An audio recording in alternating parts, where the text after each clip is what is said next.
আল্লামা ইব্রাহিম আলাইহিস সালামকে যখন এইভাবে পরীক্ষা নিতে লাগলেন, ওই সময় ইব্রাহিম সাল্লাম দেরি করলেন না, সকালে উঠে বাচ্চাকে রেডি করে নিয়ে রওনা দিয়ে দিলেন। কোথায় যাচ্ছে? মিনাতে যাচ্ছে। কি জন্য যাচ্ছে? আল্লাহকে খুশি করার জন্য। 90 বছর পর একটা সন্তান, ওই সন্তানকে এতদিন পরে কাছে পেয়েছে, কিছুদিন সাথে রয়েছে, ওই সন্তানকে এবার কুরবানি করতে যাচ্ছে। আসমান দেখছে, জমিন দেখছে, ফেরেশতারা দেখছে, সবাই দেখছে। কিতাবের মধ্যে আছে ফেরেশতারা দুবার বড্ড কেঁদেছিল। একবার হলো আমার রাসূলুল্লাহ কোরআনের জন্য যখন তায়েফের জমিনে গিয়েছিল। যদি শুনতে চান পরে বলছি, প্রথমটা শুনে রেখে যান।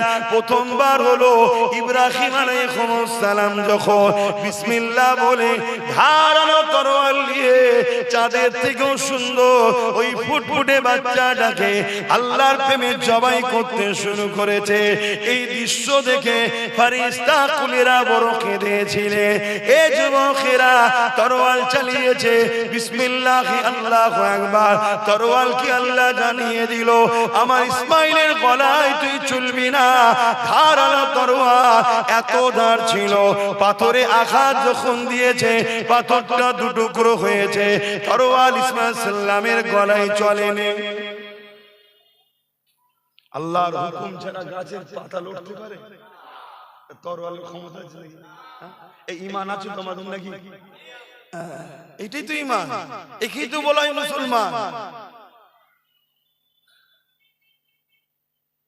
এ নওজওয়ানেরা, ইব্রাহিম আলাইহিস সালাম এমন করে তরোয়ালটাকে টান মেরে ফেলে দিলেন, আর পাথরটা দুটুকরো হয়ে গেল।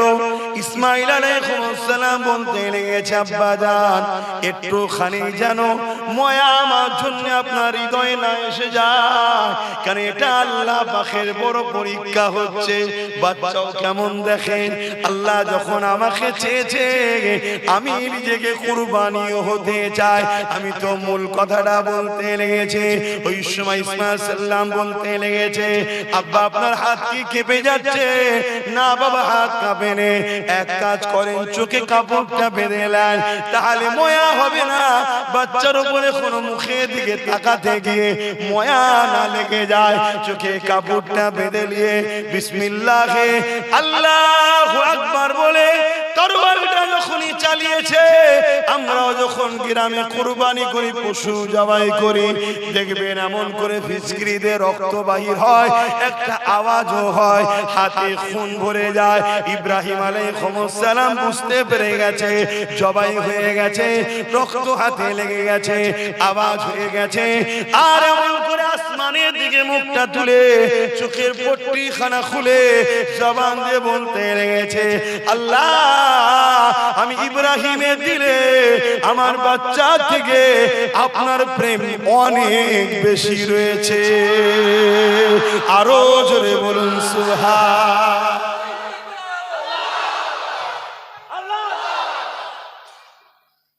কেন হুজুর জানে তো জবাই হয়ে গেছে, এবারে আল্লাহ কি করছে সেটা তো আল্লাহ জানে, হুজুরকে তো জানাই নেই।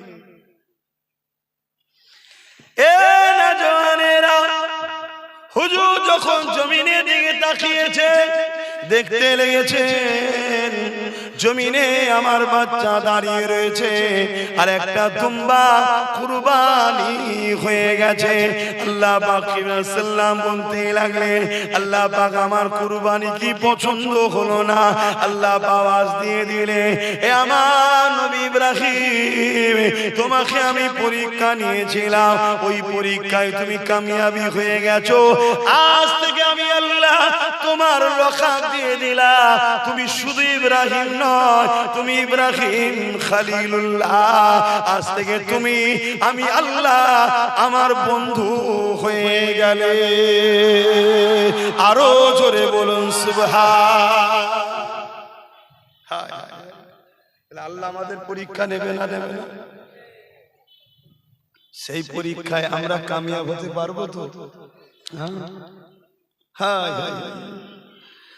আল্লাহ পাকের মহব্বতে নিজের বাচ্চাকে কুরবানি দিচ্ছে, আর আল্লাহর ঘরকে বাঁচাবার পক্ষে জাহান্নামী নেতা নেত্রীদের ঘরে মুসলমান কুরবানি দিতে পারছে না।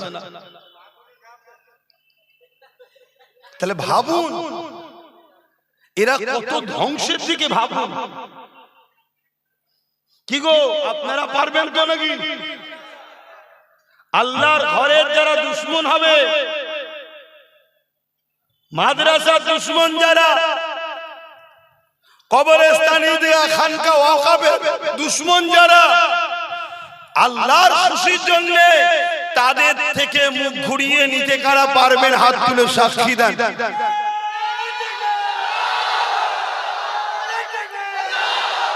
এ হাত তুলে বুঝে সুঝে তুলেছেন তো? হাত লম্বা করে তুলুন। বুঝে সুঝে তুলেছেন তো নাকি?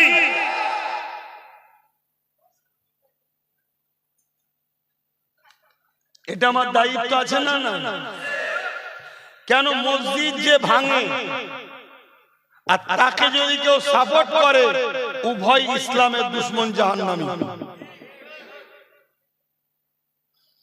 কেন্দ্রের বিজেপি সরকার, এখানে লেখাও আছে ওয়াকফ বাঁচাও, জমি বাঁচাও। কেন্দ্রের বিজেপি সরকার ক্ষমতার জোরে গায়ে জোয়ার দেখিয়ে ওয়াকফ কালা কানুন তৈরি করেছে। তাদের উদ্দেশ্য, তাদের টার্গেট, মুসলমানদের কোটি কোটি লক্ষ টাকার মসজিদ, মাদ্রাসা, কবরস্থান, ঈদগাহ, খানকা যেসব জমি জায়গা আছে, সেই জায়গাগুলোকে দখল করে বড় বড় কোম্পানিদের হাতে তুলে দেবে। এটা কি ঠিক করছে না অন্যায় করছে? আমরা যদি আল্লাহর ঘরকে ভালোবাসি, মসজিদ মাদ্রাসাকে ভালোবাসি, তাহলে কেন্দ্র সরকারের এই অন্যায়ের বিরুদ্ধে জীবন মরণ দিয়ে হলো লড়াই করা দরকার আছে না? না। আমরা বাংলার মানুষ, এই বাংলায় বড় আদর করে আমরা মুসলিম সম্প্রদায় বিজেপির তৈরি করা 1998 সালে, যার নাম হলো টিএমসি, কার তৈরি করা? কিন্তু এত ডিপ বিষয় আমরা জানতাম না। আমরা ঘুমটা দিয়ে এসেছে, হুজুরদের বাড়ি বাড়ি ঢুকেছে, মসজিদে ঢুকে পড়েছে, মৌলী সাহেবদের পাশে পাশে ঘুরেছে। আমরা সবাই মনে করেছি হয়তো আমাদের দরদি হবে, তাই আমরা ভুল করেছি, তাকে সাপোর্ট করেছি। কিন্তু বিজেপির বিরুদ্ধে ওয়াকফকে বাঁচাতে, বিজেপির বিরুদ্ধে মসজিদ বাঁচাতে, বিজেপির বিরুদ্ধে কবরস্থান বাঁচাতে, বিজেপির বিরুদ্ধে মাদ্রাসা বাঁচাতে, বিজেপির বিরুদ্ধে খানকা বাঁচাতে, বিজেপির বিরুদ্ধে বাপ দাদুর কবরকে বাঁচাতে এই বাংলায় যখন আন্দোলন করতে মুসলমানরা নেমেছিল, রাজ্য সরকারের উচিত আমাদের সাথ দেওয়া ছিল না? ছিল না? সে কিন্তু আমাদের সঙ্গে দুটো কাজ করেছে। একটা হলো চিটিংবাজি করেছে। কি চিটিংবাজি? মিথ্যা কথা বলেছে যে এই রাজ্যে ওয়াকফ বিল লাগু হবে না, বলেছে না? বলেন। তারপরে ওই ওয়াকফ আইনটাকে আমাদের এই টিএমসি সরকার মেনেছিল না? মানেনি। তাহলে বিজেপির পক্ষে গেল না বিরুদ্ধে গেল? আওয়াজ আওয়াজ আওয়াজ আওয়াজ। তাহলে এ বিজেপির হলো না? হলো না। দ্বিতীয় নম্বর কি করেছে? আমরা মসজিদের হয়ে আন্দোলন করব বিজেপির বিরুদ্ধে, আমরা মাদ্রাসার হয়ে আন্দোলন করব বিজেপির বিরুদ্ধে, আমরা কবরস্থানের হয়ে আন্দোলন করব বিজেপির বিরুদ্ধে। আর ইনি বলছে বাংলায় যদি ওয়াকফ নিয়ে গুলোগুলি হয়, আন্দোলন হয়, তাহলে সব থেকে বড় দুশমন আমি মমতা হব। বলেছে না? বলেন।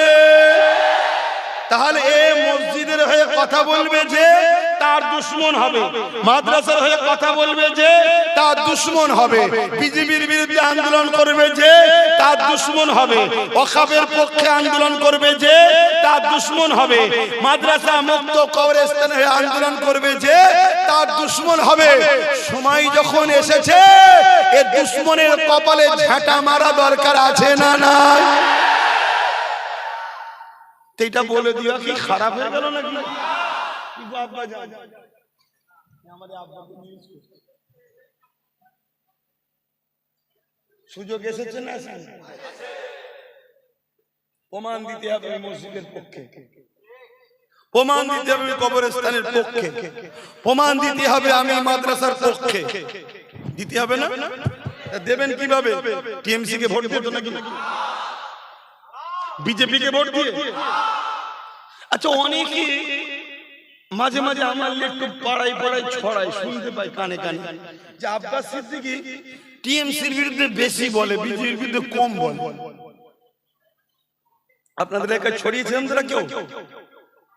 আচ্ছা, একটু মানে ভেঙে দিয়ে তাহলে। আচ্ছা, একটা বোতলে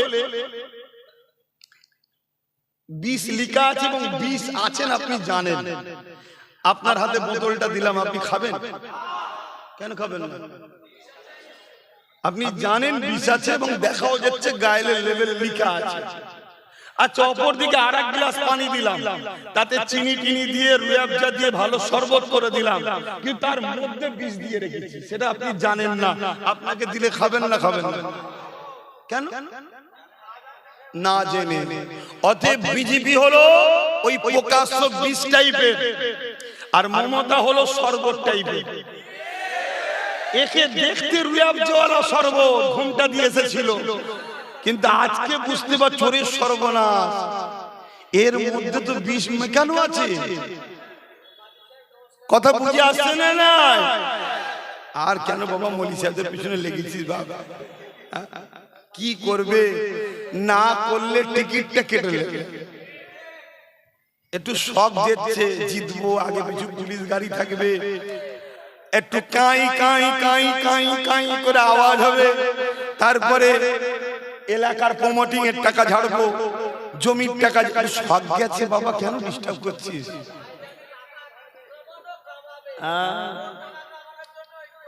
আমি যা টাকা কামাচ্ছি তোর তো ঘরে ভাগ দিচ্ছি, তো তোরা তো সব জানিস নাকি?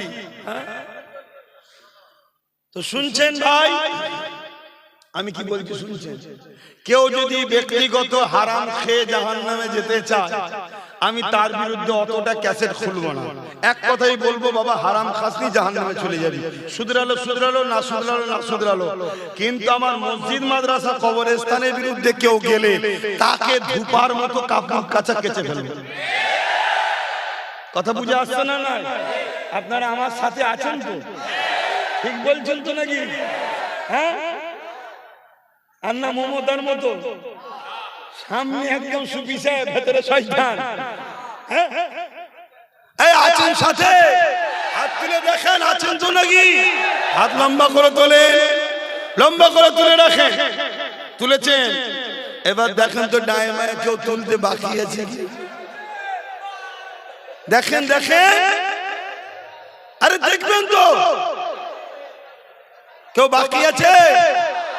যদি বাকি থাকে তার সাথে ঝগড়া করবেন না, শুধু চিনে নেবেন এ আমাদের নয়, শুধু আর কেউ যদি বলে না আমি হাত তুলিনি কেন, আমি চাপের মধ্যে আছি, তার অন্তরের খবর আল্লাহ জানে না? জানে না? তাকেও আল্লাহ পাক আমাদের সাথেই রাখবে ইনশাআল্লাহ। কিন্তু ইচ্ছা করে হাত তুলবো না, সব জায়গায় যে হাত তুলি, পতাকা সব জায়গায় যে ধরি, আর মসজিদ মাদ্রাসার পক্ষে দাঁড়াবার বেলায় তুমি বলবেন নেই, তাহলে তো বাপ সমস্যা আছে। তো যাকে আমি যে কথা বলছিলাম, এই অনেকে বলে তাহলে যে বিজেপির বিরুদ্ধে লোক কম বলে, আরে ও তো বিষ সবাই জানে, তো ওইটালে অত ডিটেলসে খুলে বলতে হয়, কিন্তু শরবতের মধ্যে বিষ দিয়ে আছে সেটালে বেশি বলতে হবে, ঠিক তো নাকি? এখন আমি যেটা বলতে চাইছি সেটা হলো এটাই, তাহলে আমার ওয়াকাফের কেউ দুশমনি করবে, কেউ আমার মসজিদ মাদ্রাসার দুশমনি করবে, তাকে সাথ দেওয়া কি ইসলামে জায়েজ আছে? ইসলামের ফতোয়াটা জানা দরকার আছে না? না আচ্ছা চলে আসেন। প্রথম কথা, আল্লাহ নবী বলছেন ঈমান আছে না নাই জানবেন কি করে? একটা কথা মনে রাখবেন, তায়েফের কথাটা বলবো।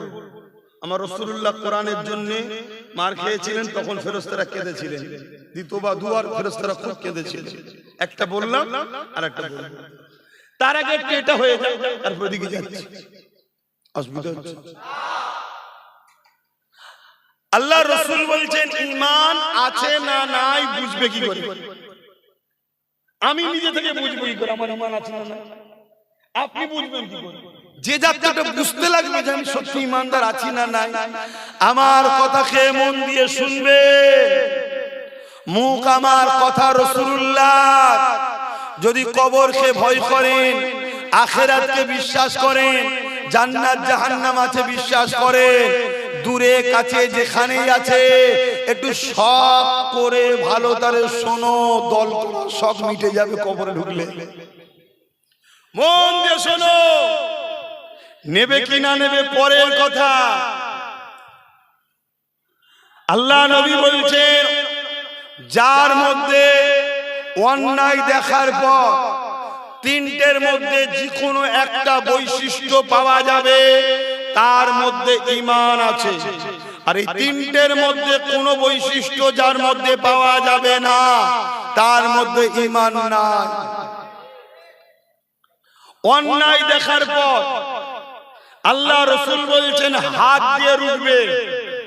আমার যে উম্মত অন্যায় দেখার পর হাত দিয়ে রুখবে ওই উম্মতের ঈমান হলো প্রথম স্তরের এ ক্যাটাগরির ঈমান। জোরে বলুন সুবহানাল্লাহ। আমরা অনেক ছেলেকে দেখি হয়তো বাহ্যিক তার অনেক ভুল আছে, বাহ্যিক অনেক ভুল আছে, কিন্তু অন্যায় দেখলেই দেখবেন ঝাঁপিয়ে পড়ে। খুব ভালো করে বুঝবেন, তুমি যাকে ঈমানদার মনে করছো আল্লাহ যদি তাকে বেঈমান মনে করে কি হবে?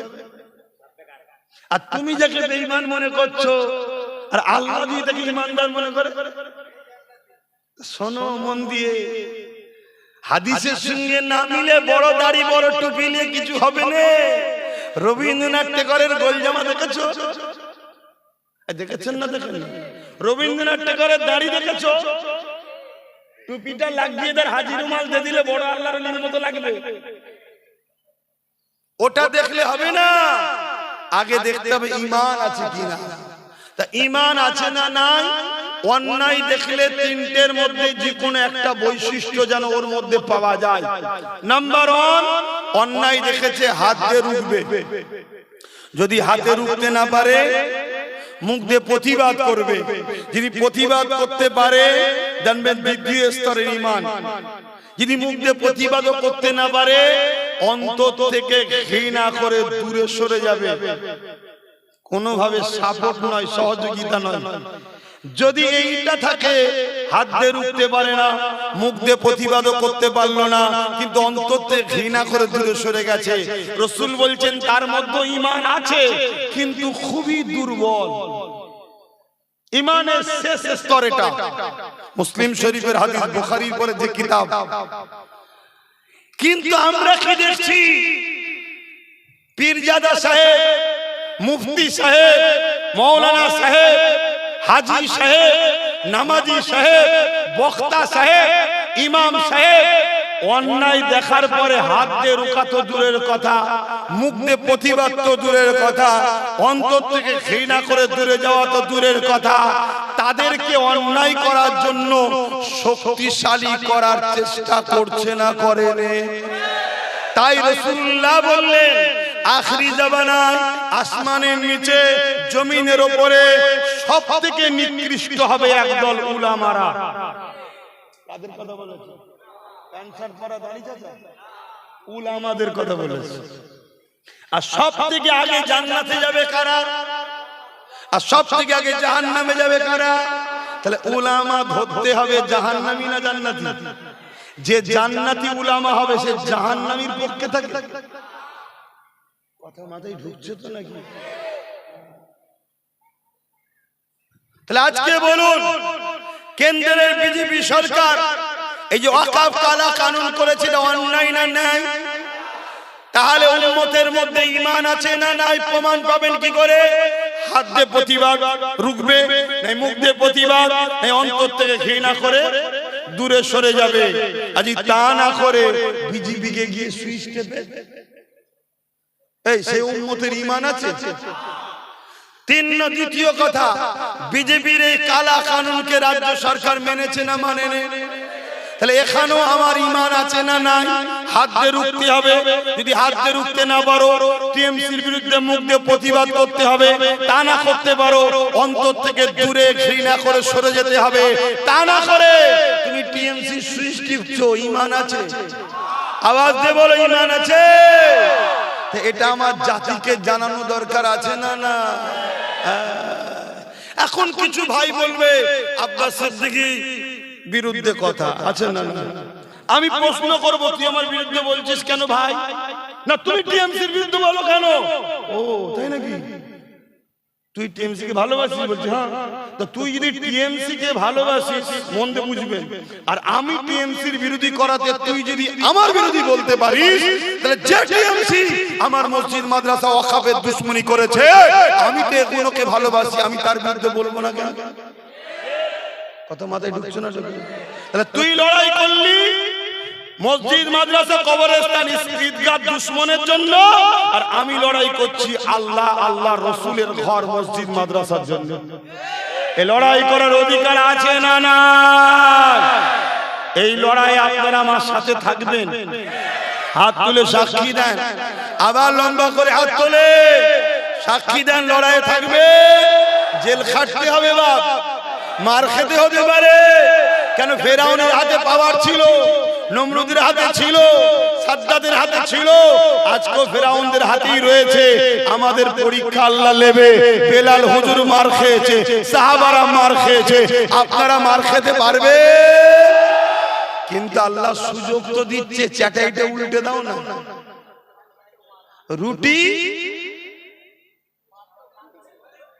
রুটি বেশিক্ষণ তাওয়ায় রাখলে পুড়ে যায়, উল্টাতে হয়, ঘন ঘন উল্টাতে হয়।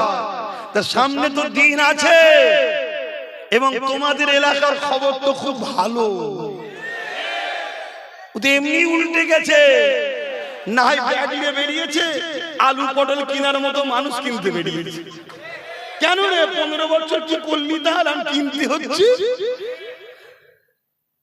15 বছর যদি না ঝেড়ে লোকের উপকার করতি, তাহলে আজকে কিনতে বেরোতে হতো। অসুবিধা হচ্ছে, তুই আমার মসজিদের বিরুদ্ধে বলেছিস, আমি তোকে ছেড়ে দিই, ভাবলি কি করে? আসেন বাবেরা, দ্বিতীয় আলোচনা দিয়ে চলে যায়। হযরত জিবরাইল আলাইহিস সালাম অনেক কাঁদা কেঁদেছিলেন, আল্লাহর ফেরেশতারা কেঁদেছিলেন। কখন কেঁদেছিলেন? আল্লাহ নবী যখন দ্বীনের কথা, কোরআনের কথা নিয়ে, দ্বীনের মেসেজ, কোরআনের মেসেজ, আল্লাহর বাণীকে নিয়ে তায়েফের জমিনে রওনা দিয়েছে। কেন? মক্কা মানুষেরা আমার রাসূলুল্লাহর কথাকে শুনতে চাইছে না। মক্কা সন্ত্রাসীরা, তৎকালীন যারা জালিম ছিল, স্বৈরাচারী ছিল, অত্যাচারী ছিল, তারা আমার রাসূলুল্লাহর কথা শুনতে চাইছে না। আল্লাহ নবী তাইফের মানুষের কাছে যেতে লেগেছে, তাইফের মানুষকে শোনাবে বলে। হে যুবকেরা, তরুণেরা, বাপেরা, তাইফের মানুষের কাছে পৌঁছাবার আগে মক্কা থেকে সন্ত্রাস বাহিনীরা, মক্কা থেকে জালিম বাহিনীরা তাইফের মানুষের কাছে এই মেসেজটা পৌঁছে দিল, মুহাম্মদ রাসূলুল্লাহকে রুখে দাও। কেন? মুহাম্মদ রাসূল যা বলছে সত্য বলছে, কিন্তু রুখে যদি না দিতে পারো, মুহাম্মদ রাসূলুল্লাহর মেসেজ যে নেবে সে জুলুম ছেড়ে দিয়ে মুহাম্মদ রাসূলের দিকে চলে যাবে। মুহাম্মদ রাসূলের দিকে যদি চলে যায়, তাহলে আমাদের জুলুমের সাম্রাজ্য নষ্ট হয়ে যাবে। আজকেও সেই জিনিস হচ্ছে না, হয়নি? বলছে ঠিকই বলছে, কিন্তু আব্বাসকে আসতে দেওয়া যাবে না। কেন? এলে এ গোলাম রসুলের জুলুমের বিরুদ্ধে বলবে, তাহলে আমাদের জুলুমের সাম্রাজ্য নষ্ট হবে। বলছে না? বলে আরে ইতিহাসটা এজন্যই জানতে হয়। যুগে যুগে ফেরাউন এসেছে, যুগে যুগে নমরুদ এসেছে, যুগে যুগে এজিদ এসেছে, যুগে যুগে মুসার অনুসারী এসেছে, যুগে যুগে ইব্রাহিম নবীর অনুসারী এসেছে, যুগে যুগে হোসাইনিরাও আছে না নাই? আমরা আলহামদুলিল্লাহ হোসাইনি, আমরা এজিদি নাকি? এই জোরে বলবেন তো। এজিদি ছিল তো জুলুমের পক্ষে, মোদি মমতা এজিদির পক্ষে। ভুল বলে ফেলেছি নাকি? তওবা করতে হবে। ওরা জুলুম করে না? এই যে তামান্নার মতো ছোট্ট মেয়েটাকে বোম মেরে মেরে দিল, এই কোন পার্টি করে ভাই? তামান্না কোন পার্টি করে? ছোট যে মেরে ফেললো, ওইটুকু বাচ্চাকে যারা মারে এরা জালিম না? জোরে বলে হায় হায়। এই যে ছিল সারাবি, আজকে দিদিমণি মদের পক্ষে না বিরুদ্ধে গো? আমাদের দিদিমণি তো আর বাবা মদ বিক্রি করাতে নম্বর ওয়ান, গর্ব করে বলছে বাংলা মদেও নম্বর ওয়ান। এমন জওয়ানেরা, এমন নবী পাকের প্রেমিকেরা, আমার ডিউটি আপনার কাছে সত্য মেসেজকে পৌঁছে দেওয়া। নেবেন কি নেবেন না সেটা আপনার নিজস্ব ব্যাপার, তবে মনে রেখে দেবেন কবর কারো জন্য জান্নাতের বাগান হবে, আর ওই কবর জালিমদের জন্য জাহান্নামের একটা গর্ত হবে, যেখানে 99টা করে সাপ থাকবে।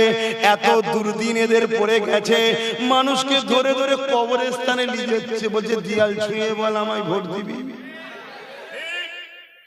তুই কি করলি 15 বছর ধরে? তাহলে বলছে ঘাস যত কাটবে গজাবে, তাহলে ঘাসই কাটছিস নাকি? আমাকে গতকালকে একজন বলছে যেরকম কবরের দিয়াল ছুঁয়েছে। এই মুসলমান, কবরের দিয়াল ছুঁয়ে কোন শপথ করা ইসলামে জায়েজ না।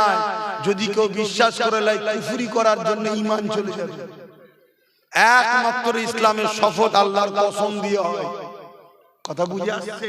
আল্লাহ ছাড়া কারো দিব্যি করা কসম কাটা যায় না। এই পীরের কসম, বাপ মায়ের কসম, এগুলো ইসলামের সব নাজায়েজ হারাম। তো কবরে যদি হাত দিয়ে বলে আমায় দিবি, এতে কোনো দিব্যি হয়নি। তোর উচিত হবে ও পরের বারে না তোকে লিয়ার কবরে ঢুকিয়ে দেয়, এই বাড়ি ওর বিরুদ্ধে তোকে সরিয়ে দে। বালা আগে পালা।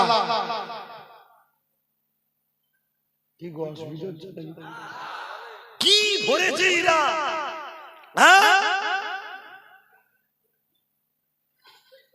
আমার আব্বা জান কি বলছে? আমি কিছু ভুল করছি নাকি? আমি তো আপনাদের ছেলের বয়সী, বলেন না ভুল করছি কি? এই যুবকেরা সবাই সবার গদি বাজাতে চায়, সবাই সবার পদ বাজাতে চায়, সবাই সবার পার্টি অফিস বানাতে চায়, সবাই সবার নেতৃত্ব ঠিক রাখতে চায়। তাহলে আমি রাসূলুল্লাহর গোলাম, আমার দ্বীনের বিরুদ্ধে যে বলবে, আমার কোরআনের বিরুদ্ধে যে বলবে, আমার ইসলামের বিরুদ্ধে, আমার মসজিদের বিরুদ্ধে যে বলবে, তার বিরুদ্ধে তো আমাকে বলতেই হবে। এটা তো আল্লাহ পাকের পরীক্ষা। দেখি আব্বাস জালিম হুকুমাতদের বিরুদ্ধে বলে কিনা। আজকের অনেক মুফতি মৌলানারা বড় সুর দিয়ে ফেরাউনের বিরুদ্ধে বলে, নমরুদের বিরুদ্ধে বলে, এজিদের বিরুদ্ধে বলে। এ মৌলী সাহেব, কেন তোরা মোদি দিদির বিরুদ্ধে বলিস না? তারা বলছে জিন্ত রয়েছে কামড়ে নেবে, ওগুলো মরে গেছে তাই বলি। তাই এরা আল্লাহর খুশির জন্য বলে না পেটের জন্য বলে? আরে চেনো যুব, ভালো জিনিস বেশি খেতে হয় না, অল্প খেলেই যথেষ্ট। সারা রাত ধরে 50টা হুজুর, 50টা মাওলানা, কাকে নিয়েছে হই হই করছিস? দুটো দিনের পক্ষে কথা বলার সাহস নেই, দিনের দুশমনের বিরুদ্ধে কথা বলার সাহস নেই। তুই আবার বলছিস উলামা? একটা নবী দেখাতে পারবেন কোন জালিম শাসকের পক্ষে ছিল? একটা ইমাম, চার পীরের পীর দেখাতে পারবেন জালিম শাসকের পক্ষে ছিল? আমাদের সুলতান হিন্দ বাদশাহ তিনি জালিম শাসকের পক্ষে ছিলেন? আমাদের মুর্শিদ কেবলা মুজাদ্দিদুজ্জামান ব্রিটিশের পক্ষে ছিল? তাহলে জুলুম আর ইনসাফ, এই দুটোর মধ্যে ইনসাফের পক্ষে আল্লাহ, ন্যায়ের পক্ষে আল্লাহ, ইনসাফের পক্ষে, ন্যায়ের পক্ষে নবীরা, জুলুমের পক্ষে, অন্যায়ের পক্ষে শয়তান। শয়তানের চেলা যত নেতা জালিম আছে এরা সব শয়তানের অনুসারী। এদের পক্ষে যাওয়া নবীর উম্মতদের যাবে না, হারাম। এটা নবীর ঘরের আওলাদ হিসাবে নবীর উম্মতদের বুঝাবার দরকার আছে না? তুই যদি মনে করিস আমি শয়তানের চেলা হয়ে গেছি, তোকে আমার কথা লিখতে হবে না। কিন্তু আমার দুটো ভাইকে তো বলছি বলে সে শুনে জান্নাতি রাস্তায় আছে। দুটো জিনিস, একটা হকুল্লাহ আর একটা হকুন নাস। নামাজ, রোজা, হজ, এখনো আল্লাহর সঙ্গে সম্পর্ক। যদি কেউ ছেড়ে যায় আল্লাহর হক মানতে পারেনি, আল্লাহর কাছে কাঁদলে আল্লাহ মাফ করে দেবে। কিন্তু মানুষের হক যদি মেরে নাও, ওই মানুষ যদি না মাফ করে আল্লাহ মাফ।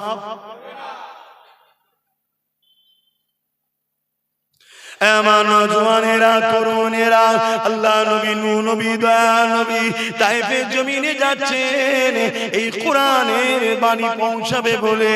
তায়েফের বাচ্চা বাচ্চা ছেলেরা, তায়েফের মানুষেরা, তায়েফের দুষ্টু লোকেরা আল্লাহ নবীকে পাথর মারতে লেগেছে। এ যুবকেরা, তোমাদের দিলে যদি ঈমান থাকে, যারা পরিমাণ যদি আমার রাসূলুল্লাহর জন্য মহব্বত থাকে, তাহলে একটু খালি মন দিয়ে শুনে ভেবে চিন্তে কাজ করো। আরে এই কোরআনের জন্য, যে কোরআনকে আজকে আমেরিকা জর্জ ডব্লিউ বুশ মিটিয়ে দিতে চেয়েছিল, আল্লাহ ওকে মিটিয়ে জাহান্নামে পাঠিয়ে দিয়েছে। যে কোরআনকে আজকে ফিরাউন মিটাতে চাইছে, আল্লাহ তাদেরকে মিটিয়ে দিচ্ছে। সেই কোরআনের বিরুদ্ধে কেউ কথা বলবে, আজ আমি মুসলমান হয়ে তার সাথ দিলে কখনো ইমানদার থাকতে পারি না, পারি না, পারি না। হতে পারো তুমি হাজি, হতে পারো তুমি নামাজি, হতে পারো তুমি রোজাদার, হতে পারো তুমি জাকিরি। মনে রেখে দিও, নামাজ ঈমান নয়, রোজা ঈমান নয়, হজ ঈমান নয়। তুমি এখনো করেছো ঠিকই, কোরআনের প্রেম যদি তোমার হৃদয়ে না থাকে, তোমার মধ্যে ঈমান নাই। কেন? কোরআন কোনো বই নয়, কোরআন কোনো পুস্তক নয়, কোরআন হলো কালামুল্লাহ, আল্লাহ পাকের কথা। যে আল্লাহর উপরে ভালোবাসা নাই, তার মধ্যে ঈমান থাকতে পারে কি করে? এই যুবকেরা, তাই মন দিয়ে শোনো। এমনি এমনি চিৎকার দিচ্ছি না গো, কথা বলতে কষ্ট, তাও আজ বলতে লাগেছি। এ নওজওয়ানেরা, আল্লাহ নবীকে তায়েফের মানুষেরা এত মারা মারলো, আল্লাহ নবী অজ্ঞান, অচৈতন্য হয়ে, রক্তাক্ত হয়ে, নবী পাকের শরীর থেকে রক্ত বেরিয়ে গিয়ে নবী পাকের জুতা মোবারক রক্তে ভরে গেছে। এমন করে নবী আমার তায়েফের জমিন অজ্ঞানে পড়ে রইল।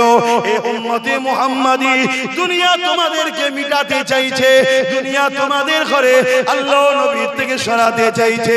হয়তো সামান্য পয়সা লাগলে তাও দিয়ে দিচ্ছে, ছোটখাটো পদ লাগলে তাও দিয়ে দিচ্ছে, গাড়ি বাড়ি লাগলে তাও দিয়ে দিচ্ছে। কেন? তোমাকে যদি আল্লাহ নবীর থেকে সরানো না যায়, ইসলামকে মিটানো এদের দ্বারা সম্ভব নয়। একটু বুঝার চেষ্টা করো যুবক আমার। দূরে যারা মাইকে শুনছো, দুশ্মনীর নজরে দেখছো, তাদের উদ্দেশ্য বলছি, অনেক মা তুলে আমার গাল দিয়েছো, অনেক বাপ তুলে আমার গাল দিয়েছো, সব আমি জানি। কোনদিন তোমার প্রতিবাদ আমি করতে আসিনি। কেন তুই আমার বাপকে গাল দিলি বল? কেন তুই আমার মাকে গাল দিলি বল? কোনদিন প্রতিবাদ করিনি। আল্লাহ ক্ষমতা দিয়েছে, তারপরও নিজের জাতের নিয়ে কখনো লড়াই করিনি। যেটাই লড়াই করছি আল্লাহ দ্বীনের জন্য করছি, মসজিদ মাদ্রাসার জন্য করছি। এ যুব সমাজ, তোমাদেরকে ঈমান বাঁচিয়ে জান্নাতে নিয়ে যাবার জন্য চেষ্টা করছি, ওই রাস্তা দেখাবার চেষ্টা করছি। যে নবী আমার কোরআনের মেসেজ দিতে গিয়ে তায়েফের জমিনে রক্তাক্ত হয়ে গেল, নবী পাকের জুতা মোবারক পর্যন্ত রক্তে ডুবে গেল। আজকে ওই কোরআনকে বাংলার কেউ বলবে কোরআন শেষ হয়ে যাবে, আমার উন্নতি শেষ হবে না। আর মুসলমান হয়ে তাকে সুইচ দেবে, বিজেপির ভয়ে জিতাতে হবে, এর থেকে মরে যাওয়া অনেক ভালো। কিন্তু কোরআনের দুশমনকে ইমানদাররা সুইচ টিপতে পারবে না। আমার সঙ্গে একমত তো নাকি? জোরে বলুন, একমত তো নাকি? নারে তাকবীর, নারে তাকবীর। কোরআন শরীফ, কোরআন শরীফ নারে দিবে। আল্লাহ, এরা আমাদেরকে কি মনে করে? 1000 টাকায় কিনে ফেলেছে, মা বোনেদের 1200 দেয় বলে গোলাম হয়ে গেছি নাকি? আমরা ভোট দিয়েছি, ক্ষমতায় বসেছিস, ওয়াকাফের টাকার মালিক হয়ে গেছিস। ওয়াকাফের পার বছরে ইনকাম 22 থেকে 25,000 কোটি টাকা। বছরে 200 কোটিও খরচ হয় কি জানি না, ভিক্ষা দিয়ে ইমামদের পেছনে বা আমার মা বোনেদেরকে যা দেয়। আবার এখন 150 টাকা করে গুটখা খাবার দিচ্ছে। বছরে 200 কোটি খরচ হয় কি ঠিক নাই, অথচ আমাদের টাকা কত? 25,000 কোটি টাকা, যে টাকা ওরা ঝেড়ে খাচ্ছে। চলো তারপরেও কিন্তু তর্কে আমরা যাইনি।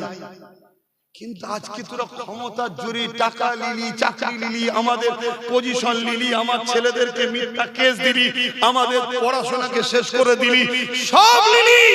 এবারে আমাদের মসজিদ মাদ্রাসা নিয়ে নিচ্ছিস, আমাদের নাগরিকত্ব কেড়ে নিচ্ছিস, আবার আমার কোরআন শেষ হয়ে যাবে বলছিস। এই মেনে লিয়া যাবে? মেনে লিয়া যাবে? আল্লাহ নবী বলেছে আমার বড় ভয় হয় আমার উম্মতকে প্রকাশ্য দুশমনরা মিটাতে পারবে না, আমার উম্মতকে মুনাফিক ছদ্মবেশীরা মিটিয়ে না দেয়। কথা মাথায় ঢুকছে না? ঢুকে নে, একটু সাবধান হ। দিনের শেষে সব বুঝার পরে লাস্টে সেই কপাল ফাটা কিছু মুসলমান আছে, ঘুরিয়ে ফিরিয়ে একটাই কথা বলবে, সবই বুঝলাম, কি হবে, বিজেপি চলে আসবে। আচ্ছা আমি জিজ্ঞেস করছি, বিজেপি চলে আসে কি করবে একটু বলুন তো ভাই? মসজিদ ভেঙে ফেলবে, তাই তো নাকি? মমতা ভাঙছে না? ভাঙে না। মমতা ওর থেকে হালকা হালকা করে ভাঙছে, ভেতরে ভেতরে ভাঙছে। ও বোলডুজার দিয়ে ডাইরেক্ট ভাঙে কেন? ওর দরকার হচ্ছে শুধুমাত্র একটা সম্প্রদায়ের ভোট, ওই জন্য তাদেরকে খুশি করার জন্য ডাইরেক্ট ভাঙে। আর এ দেখছে 40% মুসলমান যদি আমার হাত থেকে ফসকে অন্য কারো কাছে যায়, তাহলে বিজেপিরও চামড়া গুটিয়ে দেবে, আমাদেরও চামড়া গুটিয়ে দেবে। কিন্তু শুধু ট্যাকেল করে রেখে দিয়েছে। আচ্ছা বিজেপিকেই রুখতে তো হবে, তাই তো নাকি? আচ্ছা 11-র আগে বাংলায় বিজেপি ছিল, তাহলে স্বাধীনতার পর থেকে 11 পর্যন্ত যারা বিজেপিকে রুখে রেখেছিল তাদেরই সাথে সাথ দেওয়া দরকার। তাহলে আমার কথা কি ভুল হচ্ছে? আচ্ছা বিজেপি আর কি করবে? না মাদ্রাসা ভেঙে ফেলবে। তা মাদ্রাসা কি বোলডুজার দিয়ে মমতা ভাঙে না? দুর্গাপুরে ভেঙেছে, খবর পাননি? ব্যাপারটা কি জানে? কিছু লোকের দূরে পাওয়ার হয়, কিছু লোকের কাছে পাওয়ার হয়। বিজেপি কিছু করলে আমাদের মলি সাহেবরা বাজার গরম করে প্রচার করাতে আপনাদের কানে যায়, আর মমতা হাজার হাজার অন্যায় করছে, মমতার দালাল মলি সাহেব গুলো একটা কেউ মুখ খোলে না। আজকে দেখুন না, যেসব ইমাম সংগঠন, মলি সাহেব সংগঠন সব বাইট দিচ্ছে না, বিজেপিকে রুকার জন্য কমসে কম আর একবার দেওয়া দরকার। ঠিক 21 কথাই বলেছিল, ঠিক না? তাহলে বিজেপিকে রুকার জন্য যদি মমতাকেই দরকার হয়, তাহলে বিজেপি যে বিল গুলো পাস করছে, মমতা সেই বিলগুলো সাপোর্ট করছে কেন? সিএ বিল পাস করলো বিজেপি, আর মমতা সাপোর্ট করে দিল। এসআইআর বিল পাস করলো বিজেপি, মমতা সাপোর্ট করে দিল। ওয়াকফ বিল পাস করলো বিজেপি, মমতা সাপোর্ট করে দিল। একই হচ্ছে না আলাদা হচ্ছে ভাই? আচ্ছা অন্য অন্য রাজ্যে, বিজেপির রাজ্যে মব লিঞ্চিং হয় না? হয় না? আমার রাজ্যে হচ্ছে না? হয় না? কথা বলছে না তো। কিন্তু অন্য রাজ্যে বিজেপির লোক অর্থাৎ অমুসলিমদের মধ্যে যারা বদমাইশ সবাই নয়। আমার লড়াই বিজেপির বিরুদ্ধে হিন্দুদের বিরুদ্ধে নয়, ভুল বুঝবেন না। আমার লড়াই বিজেপির বিরুদ্ধে আদিবাসী দলিতদের বিরুদ্ধে নয়, আমার লড়াই টিএমসির বিরুদ্ধে, আমার লড়াই টিএমসির বিরুদ্ধে, মুসলমানদের বিরুদ্ধে নয়। শুনছেন তো নাকি? টিএমসি আলাদা জিনিস, মুসলমান আলাদা জিনিস, বিজেপি আলাদা জিনিস, হিন্দু আলাদা জিনিস। তো বিজেপি যারা করে তারা অন্যান্য রাজ্যে মুসলমানকে মারছে, আর আমার রাজ্যে টিএমসি নামক যেসব মুসলমান আছে তারা কিন্তু মুসলমানকে মারছে। কথা কিছু মাথায় ঢুকছে? এটা তো শুধু ভয় দেখানো। বিজেপি এই রাজ্যে কোনোদিন আসতে পারেনি স্বাধীনতার পর থেকে, আর আসতে পারেনি বলি তো মমতার সঙ্গে হাত মিলিয়ে মমতাকে পাঠিয়ে দিয়ে বিগত সরকারকে তুলে ফেলে দিল, যে আমি তো যেতে পারছি না, তুই যা কমসে কম যে তোর আঁচলের তলায় আস্তে আস্তে আমাকে চাষ কর, আমাকে একটু বড় কর। শুনছেন তো নাকি? হ্যাঁ, আনন্দবাজার পত্রিকায় মমতা ব্যানার্জি বলেছিল বিজেপিকে ফন্ডে এনে লড়বো, এটা মমতার কথা। তাই বিরোধী দল হিসাবে বিজেপিকে রেখেছে, বাকি যারা ছিল সব মেরে কোমর ভেঙে দিয়েছে। কেন? বিজেপি থাকলেই 40% ভোট, ওই শুধু ভয় দেখাবো আর নিয়ে নেবো, চাকরি বাকরি গাড়ি বাড়ি টাকা পয়সা পড়াশোনা কিচ্ছু দেবো না। তারপরও ভোট যখন আসবে বিজেপি চলে আসবে, এদিক ওদিক করিস নি।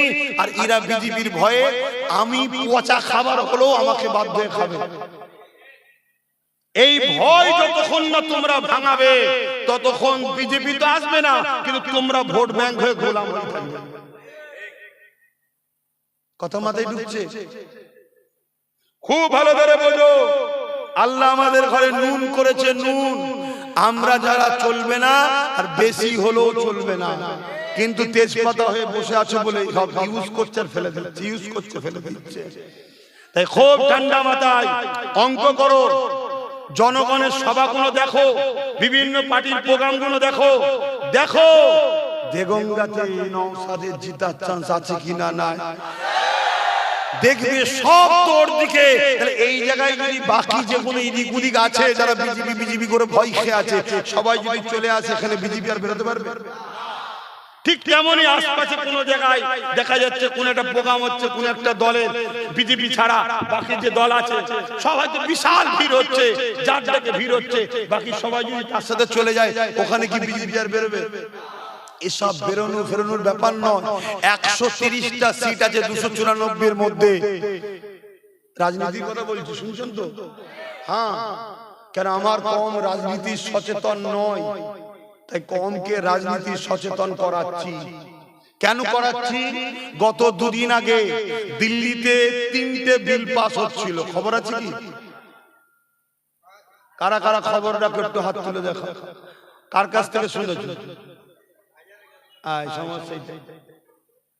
3টে বিল পাস করা ছিল, এই 3টে বিল পাস করাতে পারেন এবারে। তাই গর্ব করে রাজ্য সরকার বলছে যে প্রথম ধাক্কা দেয়া হলো মোদী সরকারকে। তার মানে এর আগের বিলগুলো রুখতে পারত, রোকে নে, এবারে রুখলো কেন? সরকার নিজেই বলছে আমি বলেছিলাম বাংলা দখলের চিন্তা করলে দিল্লি দখল করব। তার মানে এবারে ওরা ভোট টোট কেটে জোর করে ঢুকার চেষ্টা করছে বিজেপি বাংলা। ওই জন্য বিলটাতে সাপোর্ট করে না, তাই পাস হয়নি। ওয়াকফ বিল পাস করেছে সাপোর্টে,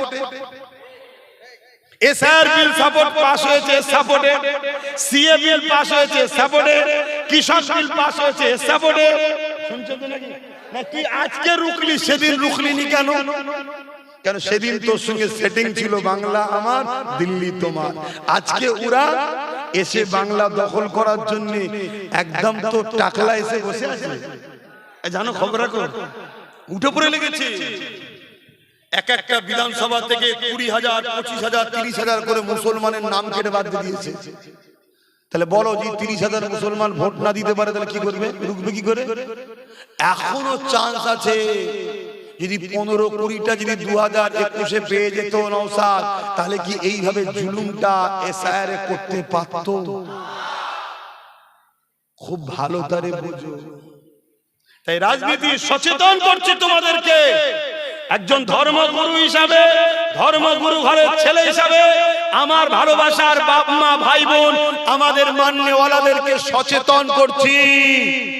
প্রত্যেকটা জায়গায় রাজনীতি ঢুকে গেছে, মসজিদ, মাদ্রাসা, কবরস্থান, ঈদগাহ, খানকা, কে জানাজা পড়াবে, কোন দলের ইমাম হবে, সব রাজনীতি ঢুকে গেছে না যায়নি?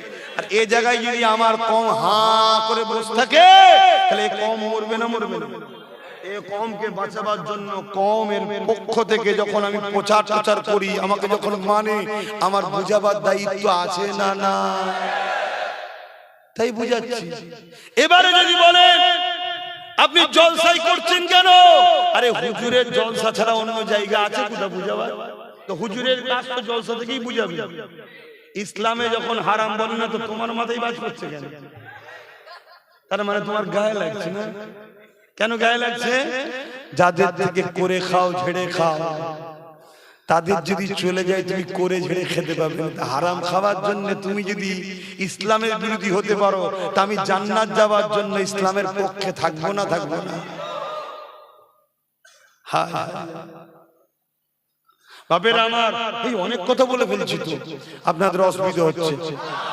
তাহলে আমি জানতে চাইছি, আমার কোরআন মিটে যাবে? আমার কোরআন শেষ হয়ে যাবে? আমার কোরআন ধ্বংস হয়ে যাবে? কিন্তু যারা বলেছে তারা ধ্বংস হয়েছে, এ ধ্বংস হবে ইনশাআল্লাহ। আমি জানতে চাইছি, খুব ভালো করে বুঝুন, যদি কেউ আমার মসজিদ মাদ্রাসা বাঁচাবার জন্য লড়ে, সে আমার কাছে আপন হবে না যে আমার মসজিদ মাদ্রাসা ভাঙবে সে আপন হবে? তাহলে আমি 1 নম্বরে রাখছি। আমি আবার বলছি, বিজেপি আমাদের প্রকাশ্য দুশমন। একমত তো? হাত তুলে বলুন একমত তো? দুশমন তো, প্রকাশ্য দুশমন। আপনার যদি লাখ লাখ টাকা দেয় বিজেপিকে সাপোর্ট করবেন না? কেন? আমরা চিনি ও গাদ্দার, ও আজ লাখ দেবে, কাল কিন্তু সব ঠিক না? কিন্তু আমাদের যে সরকার ছিল সে আমাদের আপন সেজে ছিল না, ছিল না। কিন্তু আজ আমরা বুঝতে পারছি সেও প্রকাশ্য দুশমনের সঙ্গে মিশে আছে। তাই আজকে আমি ধরুন 1 নম্বর, রাজ্য সরকার আমার ওয়াকফে দুশমনি করেছে না করেনি? ওয়াকফ আন্দোলন যারা করে তাদেরকে কেস দিয়েছে না দেয়নি? ওয়াকফ কালা কানুন বিজেপির মেনে নিয়েছে না লাইনে? একে রাখলাম 1 নম্বরে। আর 2 নম্বরে নবী বংশের আওলাদ নওশাদ সিদ্দিকী ওয়াকফ বাঁচাতে গিয়ে জেল খেটেছে না খাটেনি? ওয়াকফ বাঁচাবার জন্য সুপ্রিম কোর্টে কেস করেছে না করেনি? একে রাখলাম 2 নম্বরে। এখন বলুন, একজন নবী বংশের আওলাদ হিসেবে, ইমানদার হিসেবে মসজিদ মাদ্রাসাকে আমি মানি, ভালোবাসি। আপনারা বলুন আমার উচিত 1 নম্বর যে ওয়াকফের দুশমন তার সাথ দেওয়া, না 2 নম্বরে যে ওয়াকফকে বাঁচাতে চাই তার সাথ দেওয়া? কার? আগুন তুলে দেখান ক নম্বর? জোরে আগুন তুলে লম্বা করে। যদি 1 নম্বরে থাকতে চান 1 নম্বর তুলবেন। 2 নম্বরে শুনেছি নাকি 2টো আগুন চিহ্ন মানে জিত, শুধু তুলে রাখেন। 2 নম্বরে তো নাকি? 2 নম্বরে তো। তাহলে আমি 2 নম্বরে সাথ দিলে আপনারা আপত্তি নাই তো? আমি আমার ভাই নওশাদের সাথে আছি, তার সাথ দিচ্ছি। আমি আমার ভালোবাসার বাপ মা ভাই বোনকে বলতে পারি না যে ওয়াকফের দুশমনের সুইচ টিপবিনি। ওয়াকফকে বাঁচাতে গিয়ে যে ছেলেটা লড়েছে তার সাথে যদি আরো 15-20টা হয়ে যায়, আগামী দিন তোদের নামকে বাঁচাবার জন্য লড়তে পারবে এবং ওয়াকফকে বাঁচাবার জন্য আরো শক্তিশালী হতে পারবে, আরো লড়তে পারবে, আগামীতে আরো ঝড়ঝাপটা এলে লড়তে পারবে। তাই তোরা আমার ভাইটা সাথ দিস, এটা বলা কি অন্যায় হবে? তাহলে আপনারা আমার কথা মানবেন? আমার ভাইয়ের সাথ কারা দেবেন? হাত তোলে। আমি জোর করেছি? হ্যাঁ, লম্বা হাত তুলবেন তো? ঠিক বলছেন? ঠিক বলছে? আপনারা আগের রাত্রিরে মরা মুরগির বিরিয়ানি খেয়ে ভুলে যাবেন না তো? আর যদি বলেন আমার কোনো অসুবিধা আছে, তাহলে হাদিসটা একটু বলে যাই।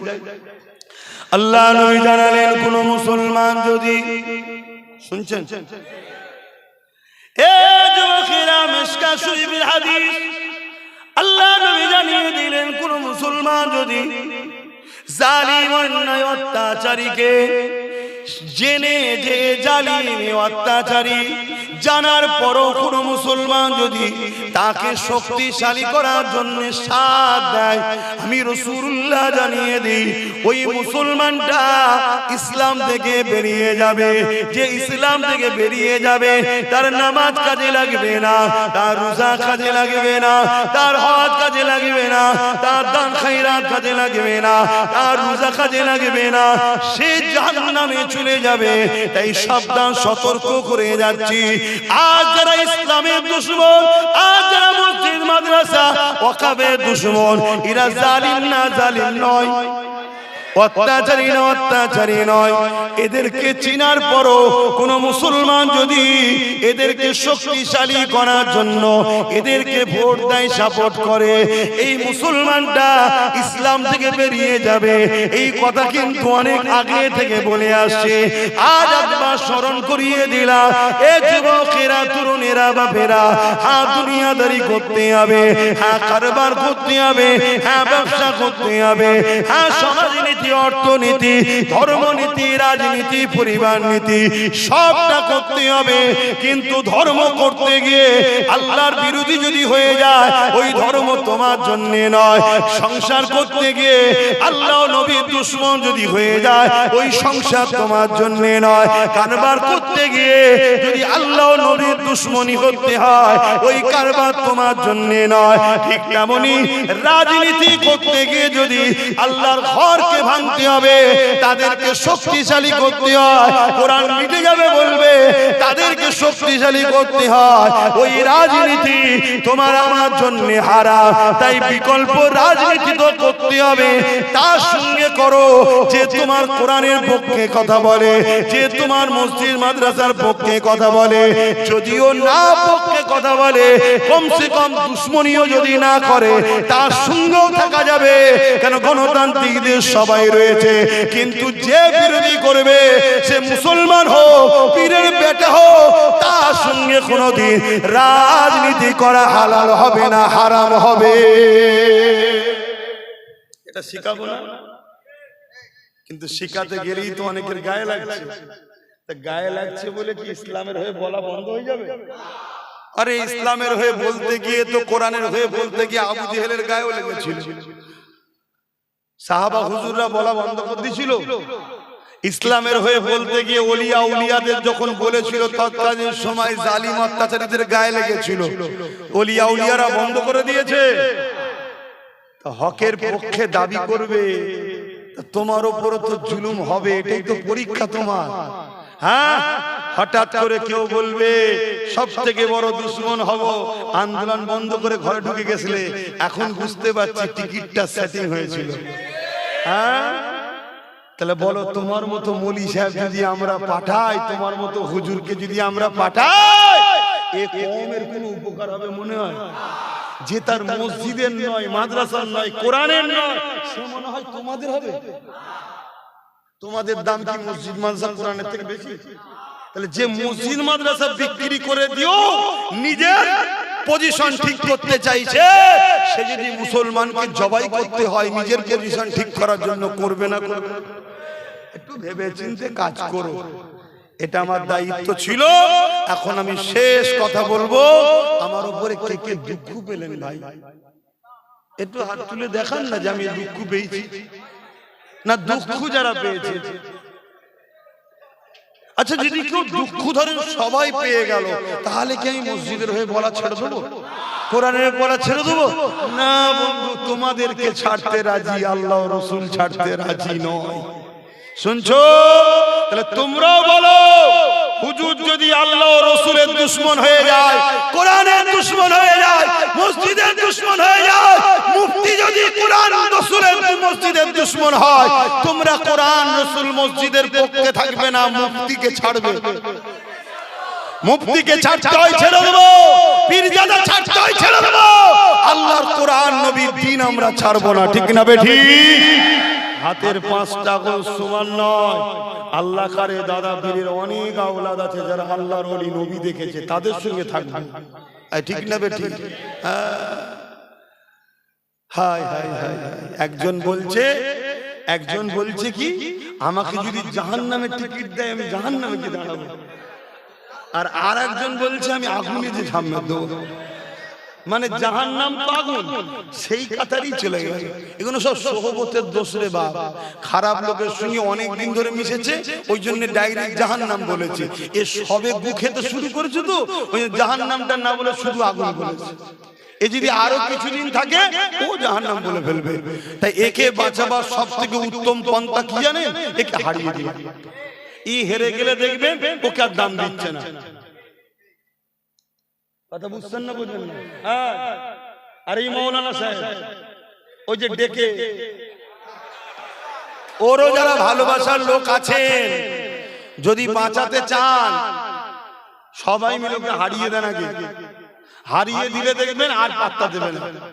কেন? শুধুমাত্র দেখাচ্ছে স্যাম্পেল। এই দেখো হুজুর দেখেছো আমার সাথে আছে, দাও। এই দেখো মুফতি সাহেব দেখেছো আমার সাথে আছে, দাও। এই দেখো মাওলানা সাহেব দেখেছো আমার সাথে। আমি যদি খারাপ হই, হুজুর মনি সাহেব থাকবে নাকি? তোরা আম মানুষ কি বুঝিস? হুজুর যখন আমার সাথে, তুই আমার সাথে আয়। এগুলো স্যাম্পল হিসেবে দেখাবার জন্য নিয়েছে। এদের কোনো পার্স নেই। এরা বলতে পারবে না যে আপনি কেন বললেন।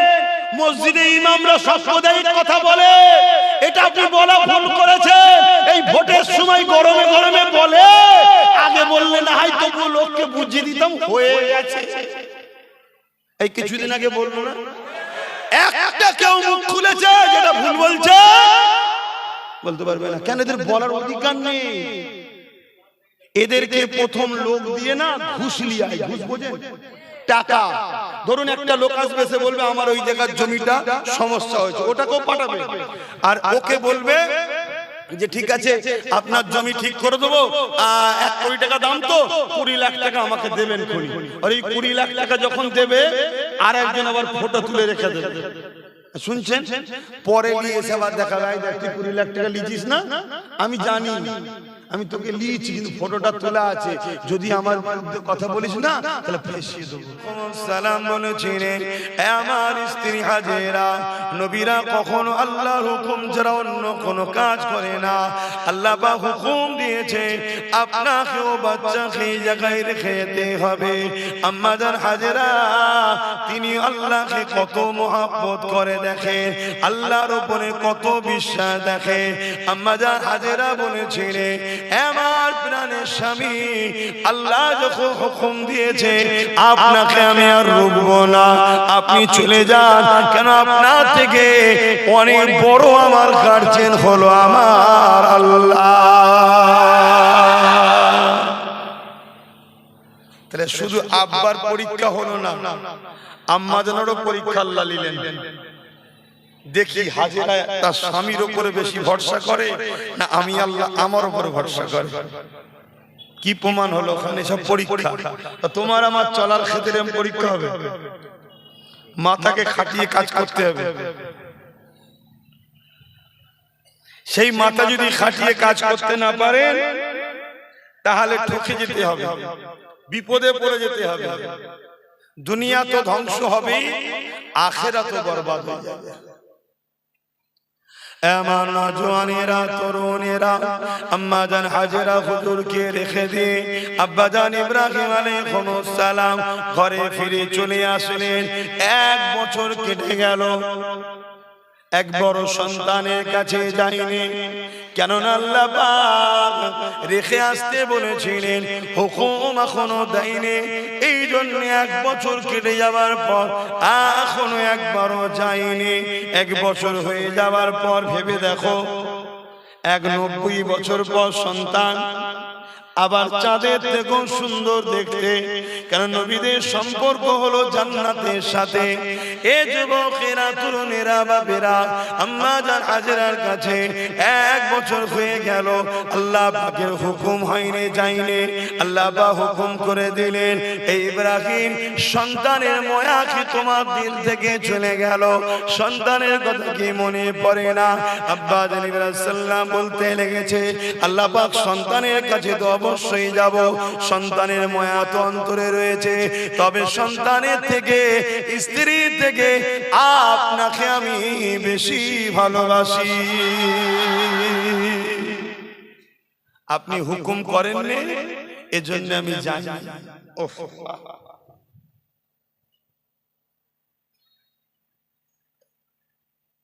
আপনি হুকুম করেন না, এজন্য আমি যাই। দেখেন এত হ্যালোজেন এই গরমের সময় পুরো গায়ে পড়ছে, এটা আরো কষ্ট হবে, কিন্তু সরিয়ে দিলেও তো মানুষ দেখতে পাবে না, এগুলো একটু দূর থেকে দিতে হয়। আর এই সব ঘেমে গিয়ে আরো কষ্ট হয়ে যাচ্ছে, শরীরের এনার্জিও লস হয়ে যাচ্ছে।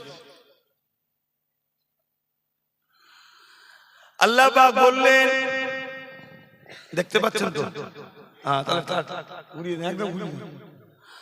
আল্লাহ পাক বললেন, ইব্রাহিম আপনি যান, আপনাকে ইজাজত দিল, আপনি যান, তবে মন দিয়ে শোনেন, দুধ থেকে, উটের পিঠ থেকে দেখবেন, উটের পিঠে বসে দুধ থেকে দেখবেন, 1 ঝলক দেখে ফিরে চলে আসবেন।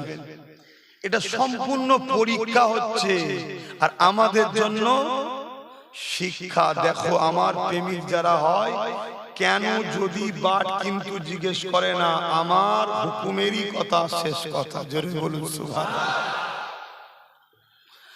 বাবেরা নওজোয়ান তরুণেরা আব্বা জান ইব্রাহিম আলাইহিস সালাম 1 বছর পর রওনা দিলেন।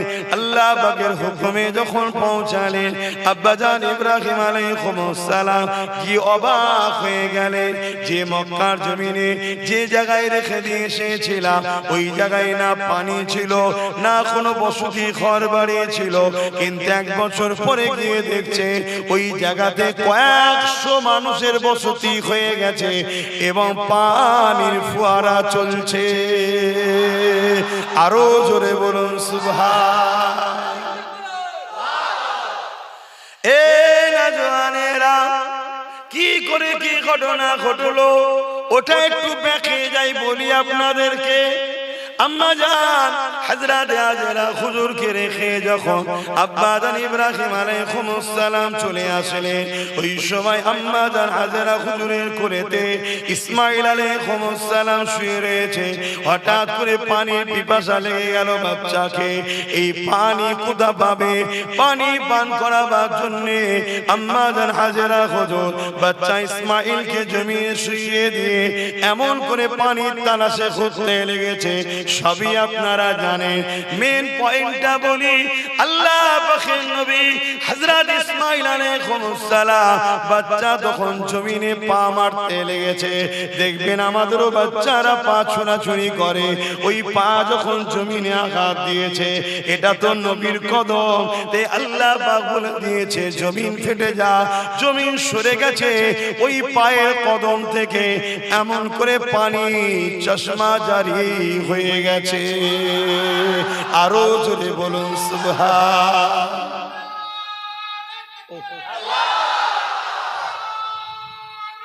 আল্লাহ।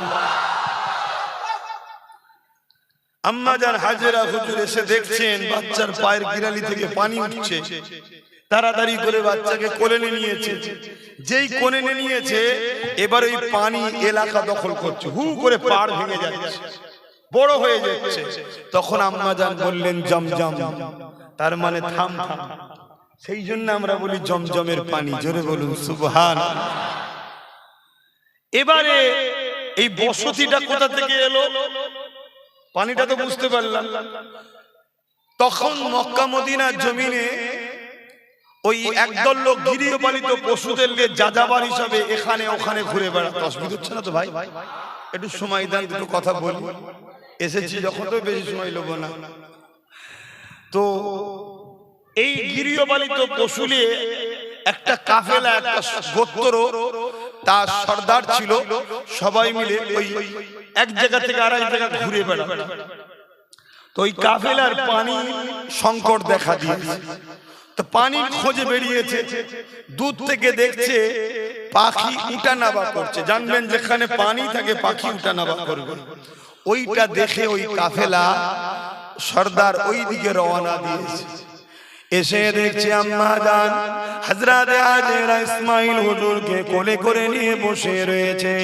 এই অবামন জায়গাতে চতুর্দিকে পাহাড় ঘেরা, কোনো ঘর নাই, বাড়ি নাই, একটা রমণী আর চাঁদের থেকেও সুন্দর একটা বাচ্চাকে কোলে নিয়ে বসে আছে।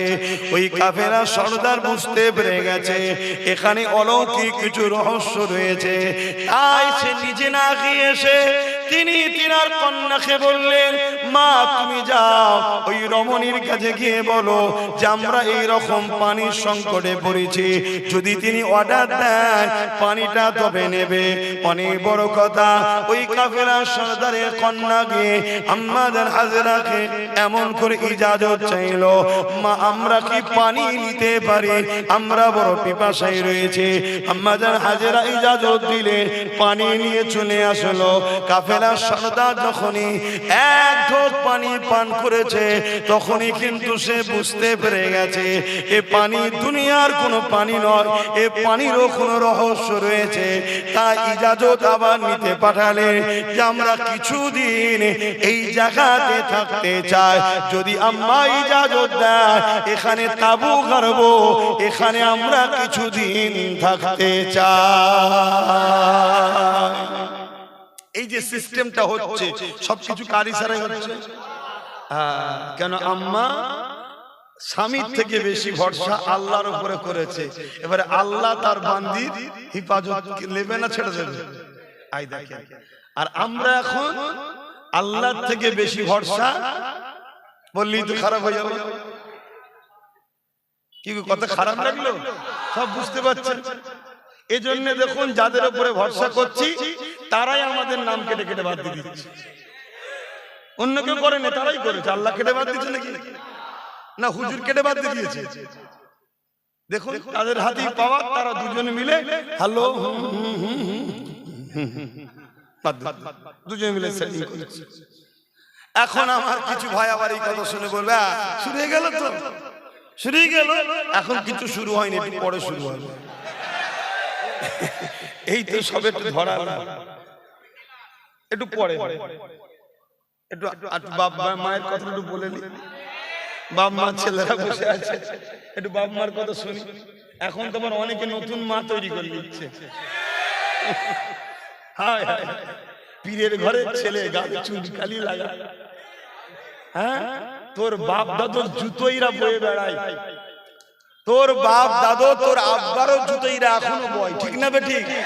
তোর গালে চুনকালি, তুই অন্য জুতো চাটতে গেছিস? আল্লাহ তোকে হিদায়াত করুক। হিদায়াত যদি কপালে না থাকে, তোর মতো বালা চলে যাওয়া ভালো।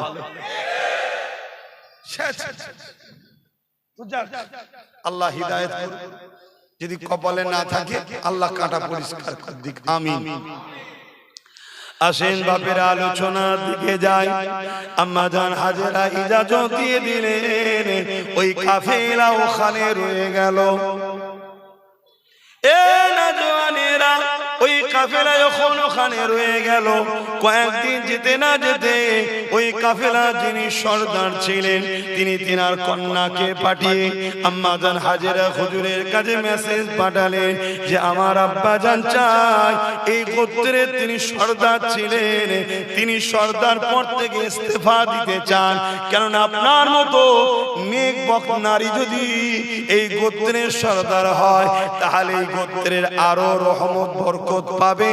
এই জন্য আপনাকে আগামী দিন আমাদের গোত্রের সর্দারিনী হিসাবে আমরা কবুল করতে চাইছি। আপনার প্রস্তাবটা কি?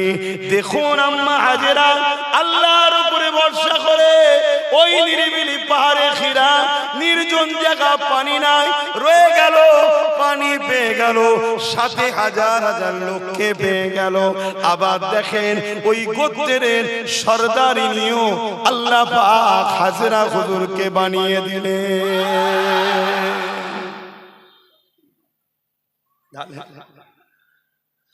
সব হাসবুনাল্লাহ ওয়া নি'মাল ওয়াকিল, নি'মাল মাওলা ওয়া নি'মান নাসির।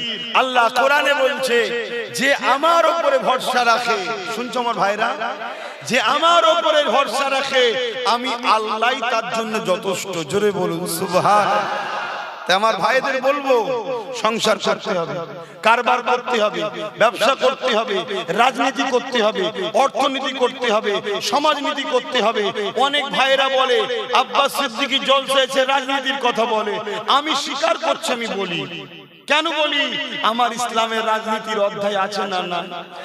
তাহলে ধর্মনীতির কথা বলবো আমি, সমাজনীতির কথা বলবো আমি, অপরিবার নীতির কথা বলবো আমি, বিজনেস নীতির কথা বলবো আমি, রাজনীতির কথাও শিখাবো আমি। কেন আমার ইসলাম এই শিক্ষা দিয়েছে।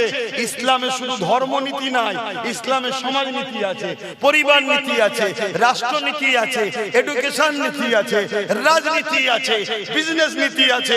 বিজনেস করা হালাল, বিজনেস করলে নেকি হয়, বিজনেস করলে সওয়াব হয়, আবার বিজনেস করা হারাম।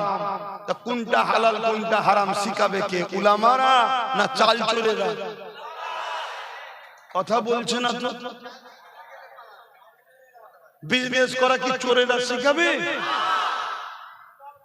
সে তো এমনি আগে থেকেই চুরি করা অভ্যাস। আবার যদি একবার আসতে পারে সব চুরি করে ফেলবে, তার থেকে শিখবেন আপনি। তো নবীর ওয়ারিস যারা, তারা তো শিখাবে। এবারে কোন মৌলী সাহেব বলছে, কোন মৌলী সাহেব বলেনি, কে বলছে, সব যে যার জবাব দিবে রে বাবা। কিন্তু ইসলামে আছে না? না। তাই আমি বলছি, মনে রাখবেন আম্মাজান হাজেরা হুজুর আল্লাহ পাক এত সাহায্য করলেন, তারপর ইব্রাহিম আলাইহিস সালামকে আল্লাহ ইজাজত দিলেন 1 বছর পরে। তো ওকে এটা বলে দিলেন, একটু শুনেন, সামনে কদিন পর কুরবানি আসছে। তারপরে ওখান থেকে আবার ফিরে চলে আসলেন। আসার পর দীর্ঘ বছর আবার কেটে যায়, যাতায়াত হয়। আল্লাহ পাক একভাবে থাকার ইজাজত দেন।